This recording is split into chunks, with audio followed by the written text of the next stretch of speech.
Welcome to part 4 of the 5-part series in how to parent your anxious kids. Today we're going to be talking about anxiety challenges, what they are and how they help. Stay tuned, that's what's up next.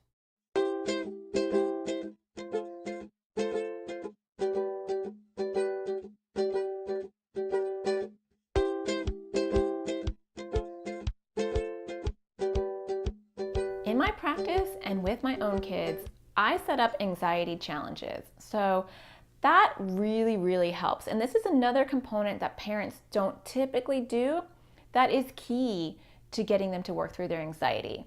So in part 1, we talked about missed signs of child anxiety. In part 2, we talked about the importance of naming the anxiety. And in part 3, we talked about using red thoughts and green thoughts. If you've missed those episodes, please go back and watch them before this one, because you need to do all that before you set up challenges. Now, you've already done all that, so let's talk about part 4.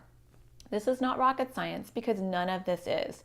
You can read a zillion books on anxiety, and there's lots of theories and fancy terms, but really anxiety is simple to fix. Is just the consistency.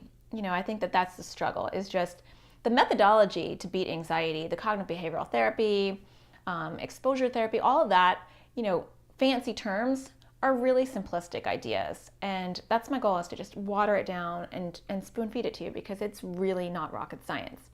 Challenges are kind of a bit like exposure therapy.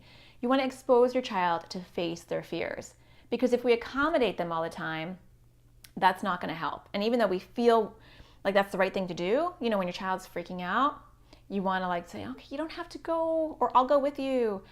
That's just a knee-jerk good parenting reaction, but unfortunately it's the worst thing for anxiety. So let's talk about what these challenges are. Challenges are not rocket science, like I said. All they are is setting up a situation that maybe is anxiety producing for your child. Now in my house, they just happen naturally, and maybe they probably do at your house too. Unless your child is doing really well and you're really rolling up your sleeves and kind of getting the tail end of the crushing of the anxiety, you probably are getting natural challenges all the time in your life, like I am. So when a natural challenge pops up and your child is like, I can't do it, then you say, well, would you like to take a challenge? This is how I say it to my kids. I say, let me give you an actual real life example so that you can see how this works. So the other day, my son said, oh, I need to go back upstairs. I forgot to get my pants. And then he said to his sister, can you come with me? I'm going to be lonely. Yeah, right. And so I said, hey, that's your worry cloud. And unfortunately we talk about this a lot in my house. So then my daughter pipes in, that's your worry cloud. You have no reason to be scared. And it's funny because she's got her own worry cloud, but for totally different reasons. And so I said, look, she can go with you and she can give your worry cloud a high five and grow it bigger. Or you can take a challenge. What will it be? Now, I try to make these challenges very enticing, because if somebody told me to do something really scary, like I don't like heights. So if someone told me to go up a high dive and, that would just be awesome, I'd be like, no, because that's scary and I don't like heights. I feel weird doing it. But if someone gave me a reinforcer, a prize for doing it, I would fight my fears and I would learn how to adapt. And that is behavioral shaping. And you really want to expose your children to facing the fears and overcoming it so they can feel productive and realize that the cognitive distortion that we talked about in part 3 doesn't exist. That the bad guy with the plungers that I talked about in part 3 doesn't exist. And the only way we can prove that is if he faces his fears. And so this is going to sound totally horrible, but my son is totally motivated by money. And I don't recommend this because you're going to go broke, but there's a lot of motivators that you can do. You can go to the dollar store and, put a bunch of stuff in a treasure box. You can do privileges. You can do coins, gold coins, chocolate coins, whatever. It doesn't matter. Whatever works for you and your child. But you want to say, if you take this challenge, you can earn blah, blah, blah. You don't want it to be ridiculous enough that you're going to break the bank. You want it to be enticing enough that your child will actually pick the challenge and not the high five of the worry cloud. When your child faces their challenges over and over and over again with the reinforcer, that worry starts to get smaller and eventually it starts to go away.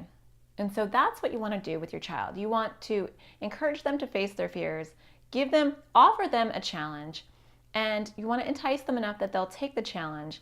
And you want to let them have that exposure over and over of facing their fears. And I always process it a bit afterwards. So let's take my son, for example.